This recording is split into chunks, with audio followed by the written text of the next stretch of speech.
drink and relax. I made it back from the hunting trip alright.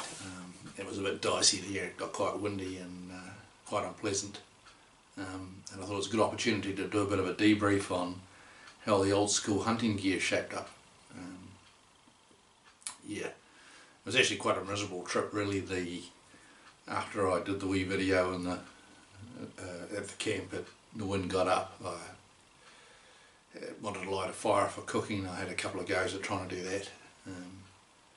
In the end it was one of my, not the old school things, but just one of my new best friends that shone out because yeah, I tried to get a fire going, and the type of bush it is, it's really just one species of tree, mountain beech, and it's very hard to get a fire going with it when it gets a bit damp. And when I got a fire going, it either burned too quick or burnt out in the wind.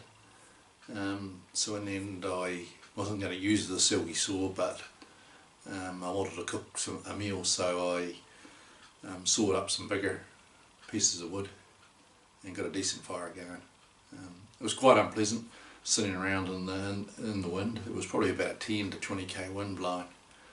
Even though I was a wee bit sheltered where I was, it was quite unpleasant to even sit next to the fire without gloves and a hat on. I checked up on the weather when I got home, and it never actually got below about 2 degrees during the night, 1 to 2 degrees. I'm able to check the weather when I get back because there's a weather station a bit further up the valley that gives a bit of a keeps a track. It's actually early warning for floods and stuff further down in the low country, but the added bonus is you can check any time you like, and it's real time weather, and also keeps a graph of what it's done in the past. So yeah, it wasn't that cold as far as absolute temperature went, but because of the wind and the moisture that was around, it was quite bitter. You couldn't sit around without gloves and stuff on, and it was like that all the next day as well. But in the end I managed to get my tea cooked and yeah. Anyway, I'll give a bit of a breakdown on how everything performed. Yeah.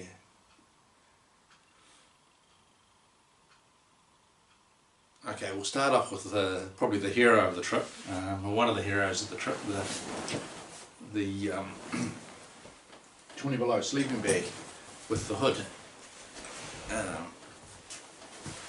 Now the hood was a bit of an overkill. I stuck it on for a start, but once I got inside the bivvy, I had it facing away from the wind and stuff, and it wasn't too bad.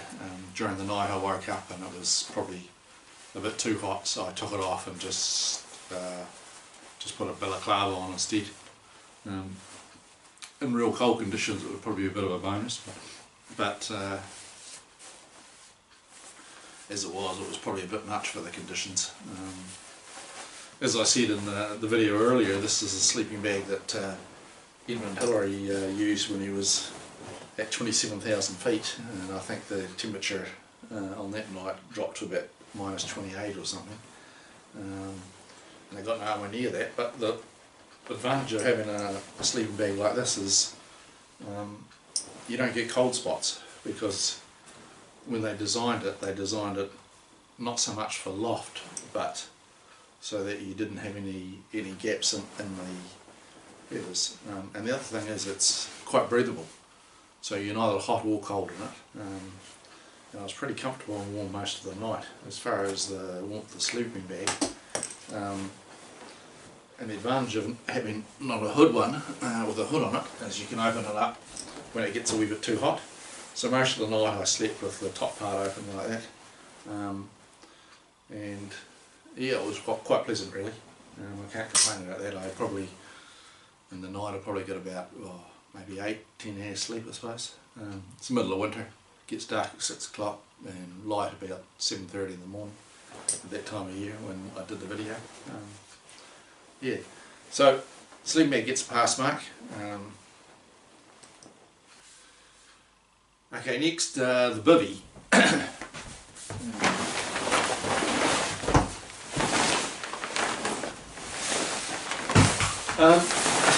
If if you like climbing into little small spaces, or you're a Russian contortionist or something, it would have been good. And I guess this bivvy's no different to a modern one as well, is that I slept with the flap half open, give it a bit of ventilation, but during the night when I woke up, it still had a bit of condensation on the inside of the tent, even though it was quite cold. And it sort of reminded me why back in the day when I was maybe sleeping out in the bush maybe 4 or 5 days a week, why I didn't stop using a tent and just use the fly off the tent. And the fly I used was actually by the same maker who made this tent, and it was basically made out of the same material, but it had a vestibule at both ends, and what I would do is zip the vestibule off one end and leave that open, and you could set it up high or low or whatever, and it gave you a bit more room, and it was just a bit more comfortable when you're taking your boots off, changing your clothes. You could sort of cook underneath it, all that kind of thing. And you soon realise if you're out for long periods of time that having to do everything in a wee small tent, especially if it's pouring rain or something, it's not really where it's at. It's good from the point of view is this is really quite well made, and the floor in it's really quite heavy duty as compared to modern tents where it's recommended you use a footprint. You certainly don't need anything like that here. This tent's measurements and stuff is in feet and inches. We stopped using feet and inches in about 1972, so yeah, it's not as new as it looks, and it weighs about 1.4 kilos. So if you like things like this, I would recommend even this old one, but it's probably not for me, and I probably won't use it again. I think I'll go back to using the tarp. I guess next we'll probably have a look at my backpack. This is a Ferrier Down Lumberjack model, and it's a frame pack. It's probably about 50 or 60 litres or something, I suppose. It's quite large when you open it all out. It's quite lightweight, only weighs 2.5 kilos empty, and yeah, it's pretty comfortable to wear. The only thing that let me down on it was it doesn't have too many zips and stuff, and it has this extended bit at the top, so you can actually double it up as a wee bit of a bivvy. If you get caught out, you stick your legs inside it, covers up the bottom half of your body. Some of the packs have a bit more on the top, but basically it's a sack on a frame. And you'll find when you're carrying heavy loads, the idea of the trip was I was going to go in light, and if I shot something I was going to put my gear in a dry bag and just basically pack all the meat in here and just take with me the essentials. And it went pretty good, but unfortunately I made a modification before I left to the waist belt, and put an extension on it, because I don't know, mountaineers must have been skinny people back in the day, because they didn't even come close to fitting around me. So I put an extension in there, and what I quite like in the middle, because if you do a lot of river crossing and stuff like that, sometimes you have to get the pack off pretty quick if you fall over. So I put a diver's belt, diver's buckle off a diving belt in the middle. It's quick release, you just grab the thing in the middle and pull it. And unfortunately that broke. But it did actually make a lot of difference. The pack was still quite comfortable to carry, and still quite stable. The only thing is if you ever bend over or something like that, it rocks around a little bit. So that's one thing I have to fix. It was quite funny, the modern thing I put on it was what actually let me down. But the good thing about frame packs is if they break you can just fix them with a bit of paracord. The only zip on it's on the wee pocket at the back, and there's a wee pocket in the lid as well. But if the strap breaks or something like that, you can just you know, marry it up with a bit of paracord or something. So the pack's made out of canvas, and I guess it's a wee bit breathable. As I say, it's lightweight. It's actually lighter than my little LK 35 Swedish Army pack, because it's a lot of this gear was really expensive when you bought it in the day. It was it's almost exclusively New Zealand made, apart from some of the Army surplus stuff, and it was made to a quality rather than a price.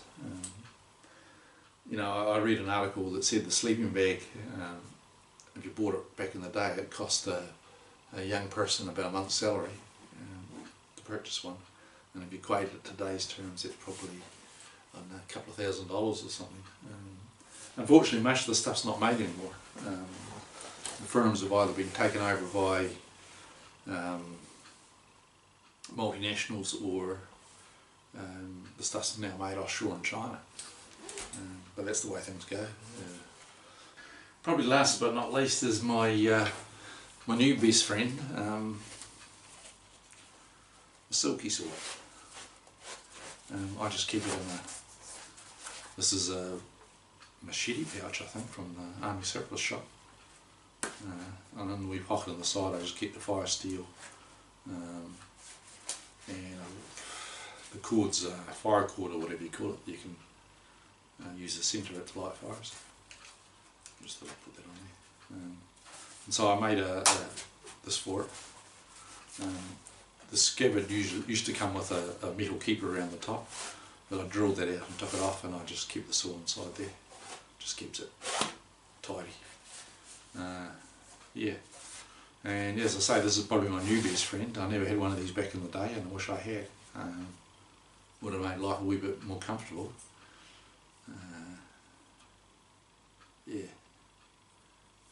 It's worth carrying. It's not that heavy, nowhere near as heavy as a hatchet or anything. But yeah, I'd recommend it if you spend any time in the outdoors to get at least some sort of saw.